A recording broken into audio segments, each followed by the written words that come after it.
La bataille du pont d'Arcole est un fait d'armes important dans l'imaginaire napoléonien, dans la symbolique évidemment, mais aussi et surtout dans l'histoire personnelle de Bonaparte. À cette période, nous sommes en 1796, la campagne d'Italie bat son plein, le jeune général Bonaparte vient d'écraser les Piémontais et doit désormais en faire de même avec les Autrichiens. Et à Arcole, justement, s'il n'écrase pas totalement les Autrichiens, ça se fera après, il parvient néanmoins à les battre et à traverser l'Alpone, un affluent de l'Adige. Mais ce qu'on retiendra avant tout de cette bataille, au-delà de son plan génial, c'est son fameux élan personnel, drapeau en main, plein de panache en avant des troupes. Bon, on va voir que dans la réalité, cette charge s'est plutôt mal terminée, dans la boue d'ailleurs, mais cette initiative lui vaudra définitivement le respect de ses hommes et marquera de son empreinte la légende napoléonienne.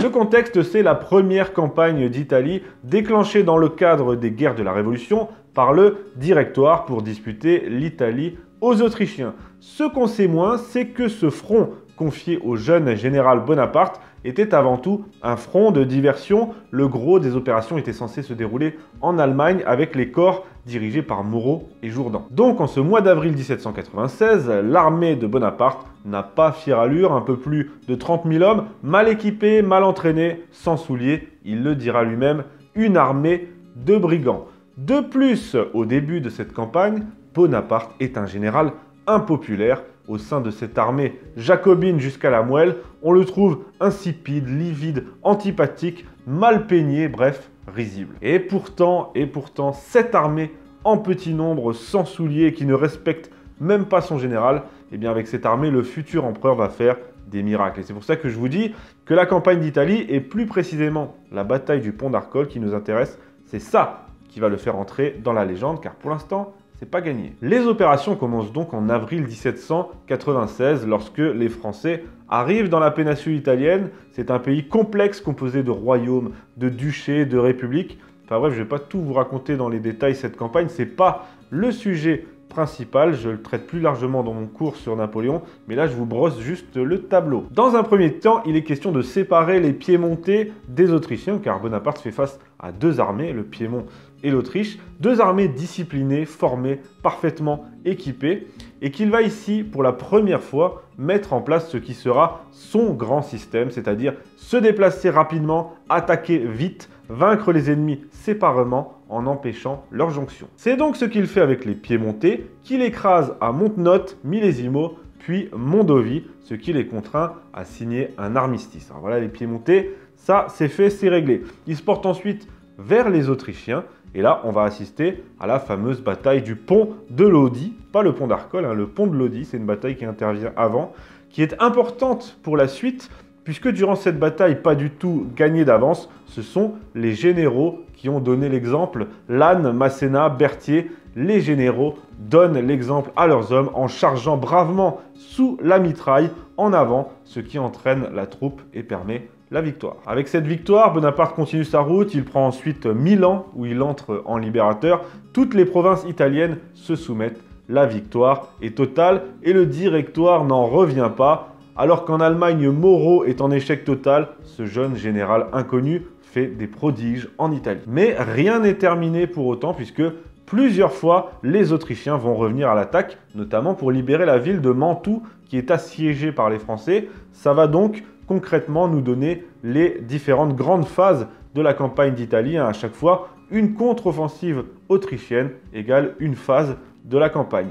Et c'est justement lors de la 5e phase de cette campagne d'Italie qu'a lieu l'événement qui nous intéresse, la bataille du pont d'Arcole. Après avoir battu le vieux maréchal Wurmser, Bonaparte fait face en novembre 1796 à l'arrivée du maréchal Alvinzi qui vient libérer Mantoue avec 45 000 hommes. Donc pour le futur Napoléon Ier, la stratégie va rester la même. Étant donné qu'Alvinzi a fait l'erreur de séparer son armée en deux, eh bien il faut se précipiter à sa rencontre pour affronter ces deux corps séparément et les empêcher de faire leur jonction. On rappelle que Bonaparte est en infériorité numérique, c'est donc son seul atout. Alvinzi, c'est quand même 45 000 hommes qui arrivent.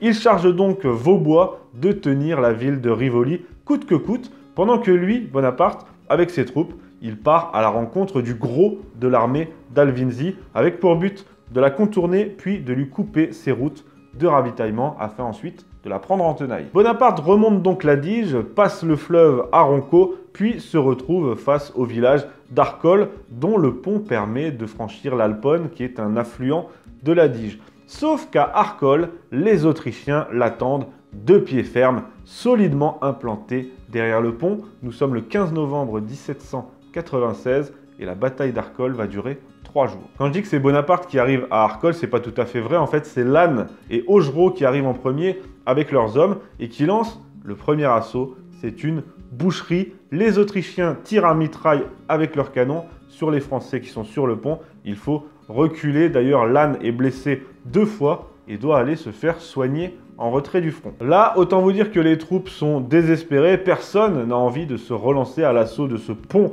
de la mort. Alors pour redresser le moral de ces hommes, Augereau, en s'inspirant de ce qui a été fait à la bataille de Lodi, se saisit d'un drapeau et s'élance en avant du pont avec bravoure, mais personne ne le suit. C'est alors que Bonaparte arrive, et là, en voyant ses troupes totalement tétanisées, et en voyant qu'Augereau ne parvient pas à les motiver, eh bien, il ne lui reste plus qu'à montrer l'exemple. Lui, le général en chef, est tenté le tout pour le tout. Un témoin de l'époque, un aide de camp polonais de Bonaparte, nous dit, je cite, « Le combat était engagé, il fallait vaincre ou périr, et il prend un parti digne de sa gloire. » Bonaparte descend de son cheval, tire son sabre, attrape le drapeau du 2e bataillon de la 51e demi-brigade et s'élance sur le pont, seul.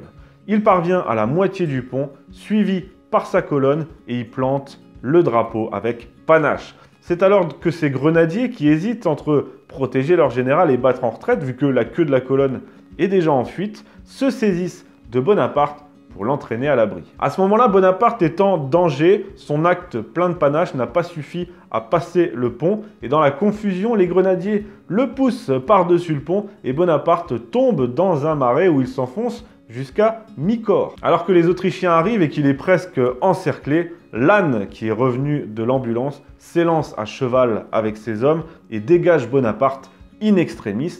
Lannes sera d'ailleurs à nouveau blessé dans cet élan pour sauver son ami, et Muiron, l'aide de camp de Bonaparte, il laisse sa vie en couvrant son général de son corps pour le protéger. Bonaparte est donc sain et sauf, il remonte à cheval, mais seulement quelques instants plus tard, son cheval, qui est effrayé par la panique et par les coups de canon, le désarçonne et il tombe à nouveau dans un marécage. Et une fois de plus, il faut l'intervention du général Belliard pour le sauver. Je vous avais dit que c'était moins reluisant que l'image d'Épinal. Bref, Arcole n'a pas été pris ce jour-là, mais la bataille continue et Bonaparte a montré son courage, sa bravoure, son panache, sa détermination. Et il a définitivement gagné le respect de ses hommes. 2 jours plus tard, je vous passe les détails, tous les mouvements de la bataille, Arcole est pris, puis enfin bref, il se distingue à nouveau, Bonaparte, avec un plan génial.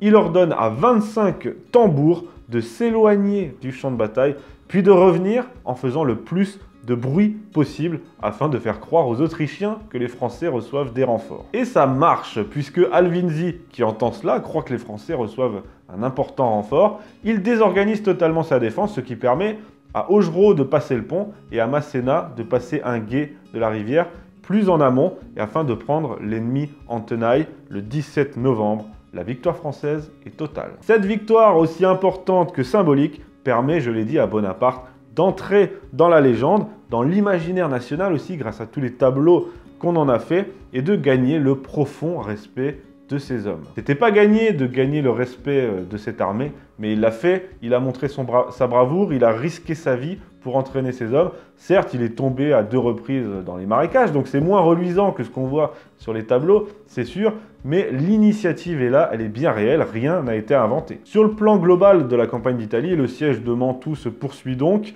et les Autrichiens se replient. Ensuite, il y aura de nouvelles attaques, ce sera la glorieuse bataille de Rivoli, puis la 7e phase, et la paix tout aussi glorieuse de Campo Formio le 17 octobre 1797, marquant la fin victorieuse de cette campagne d'Italie. Donc la campagne d'Italie, qui n'était à l'origine, je le rappelle, qu'une mission de diversion, est une victoire totale. Bonaparte a mis les Piémontais et la puissante Autriche à genoux avec une armée qui était en lambeaux à l'origine. Il s'est distingué à plusieurs reprises au combat, dans sa stratégie militaire, dans ses stratégies de communication, dans sa gestion de l'Italie, dans son administration. C'était brillant, ça préfigure déjà le consul puis l'empereur qu'il sera. Et c'est pour ça que c'est là, en Italie et à Arcole, que son incroyable épopée commence vraiment.